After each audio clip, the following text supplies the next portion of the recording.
Repórter Camila, muito boa tarde, bem-vinda ao Contexto.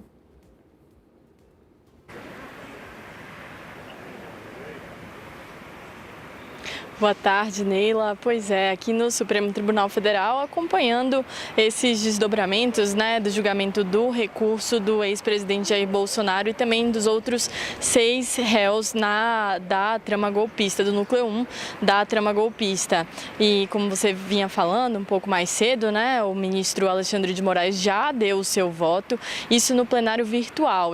Reforçando aqui para quem nos assiste, para entender como que funciona esse julgamento, não é uma videochamada virtual na qual os ministros se reúnem e votam. Eles vão depositando seus votos ali aos poucos, à medida em que eles consideram os votos dos colegas ou que eles já têm uma consideração sobre o assunto, Isso porque eles têm esse prazo de uma semana até a sexta-feira que vem, dia 14, eles têm a possibilidade de proferir os seus votos e, por enquanto, o que a gente tem de atualização é justamente isso. O ministro Alexandre de Moraes decidiu negar, a defesa de Jair Bolsonaro tinha alegado citou que a condenação teria sido injusta e citou omissões, contradições e que esse embargo de declaração, esse recurso seria uma possibilidade de corrigir essas injustiças, essas contradições, mas o ministro negou, considerou que não existe qualquer omissão, contradição ou erro material, que são os pontos, que podem ser revistos nesse tipo de recurso, no embargo de declaração,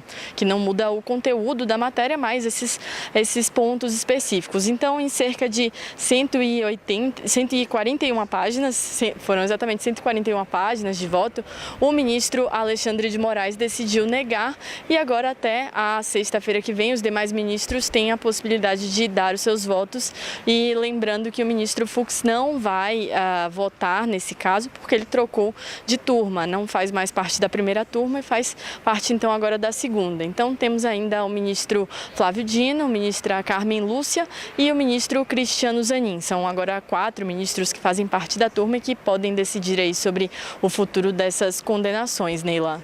Interessante, Camila, que eu estava lendo a matéria aqui do Paulo Capelli e não tinha me atinado a esse assunto que é a parte da patente militar. A gente já tinha falado sobre isso aqui, que essa questão militar é, de fato, uma competência do STM. No início do julgamento, a gente acreditava que o próprio ministro Alexandre de Moraes iria derrubar a patente de todos os militares que ali estavam sendo julgados no Núcleo 1. Não houve uma conversa entre os dois tribunais. O Superior Tribunal Militar se impôs e disse, não, aqui essa competência é minha e, pelo visto, agora está dizendo o seguinte, calma, Jair Bolsonaro não pode ser preso aonde vocês querem, porque existe uma determinação por lei em que ele tem que ser preso em local previsto para militares ou para militares da reserva. Então, vamos ver se Alexandre de Moraes vai manter a prisão de Jair Bolsonaro em uma cela na Papuda, mesmo ele sendo um capitão da reserva. Lembrando que muita gente aí da trama do golpe, não apenas do Núcleo 1, é militar ou militar da reserva. Então, tem muita gente que pode cair nesse limbo aí para o ministro Alexandre de Moraes. Eu queria lembrar de uma dessas pessoas, Camila, que não vai precisar ir para cela nenhuma, não vai precisar se preocupar com o Superior Tribunal Militar, que é Mauro Cid.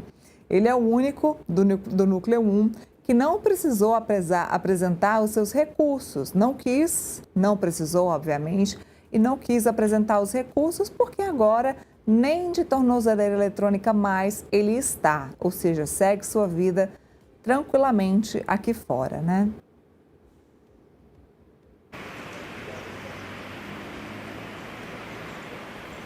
Exatamente, Neila. Justamente por isso que agora os ministros votam 7 recursos e não 8, como era originalmente a composição do Núcleo 1 da trama golpista, A sua defesa decidiu não entrar com recurso, ele teve a condenação apenas de 2 anos em regime aberto, o que inclusive vem sendo considerado, ele tem ainda essa possibilidade de talvez ter a sua pena abatida pelo tempo que ele ficou em prisão preventiva e também cumprindo medidas restritivas.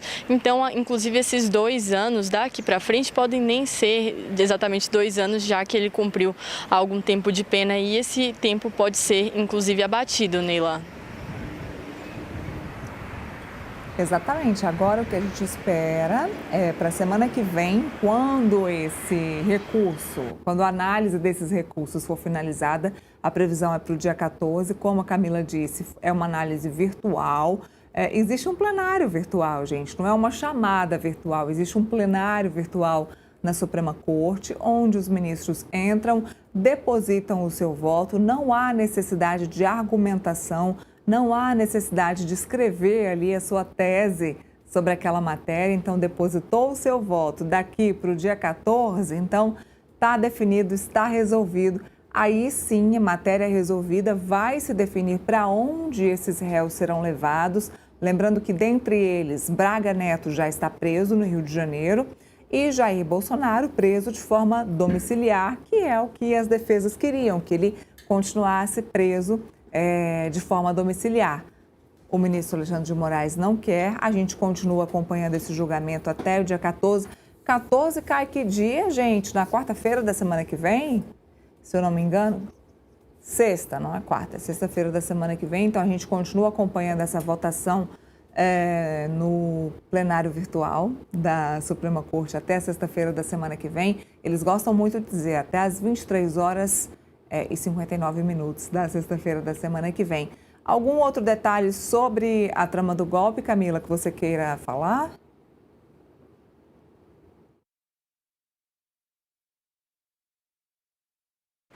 Neila, tem só mais um detalhe, porque nesse período agora da fase de recursos, né, não existe um limite exato definido no regimento ou em qualquer outro lugar que seja sobre o quanto a defesa dos réus pode recorrer. Então, eles entraram com esses primeiros embargos de declaração sobre a decisão, né, final no processo da trama do golpe. Agora os ministros decidem, mas se a defesa entender que teve mais algum ponto obscuro, algum erro material ou algum outro ponto que eles queiram esclarecer, eles podem entrar com um novo embargo de declaração referente a essa nova decisão. Então, vai depender aí do Supremo Tribunal Federal de colocar um ponto final e falar, não, chega, todos os recursos foram esgotados, agora o processo finalizou, transitou em julgado e os réus começam a cumprir a pena. Então, a gente acompanha aí também qual vai ser o posicionamento do Supremo Tribunal Federal, quando que eles vão colocar um ponto final nessa questão.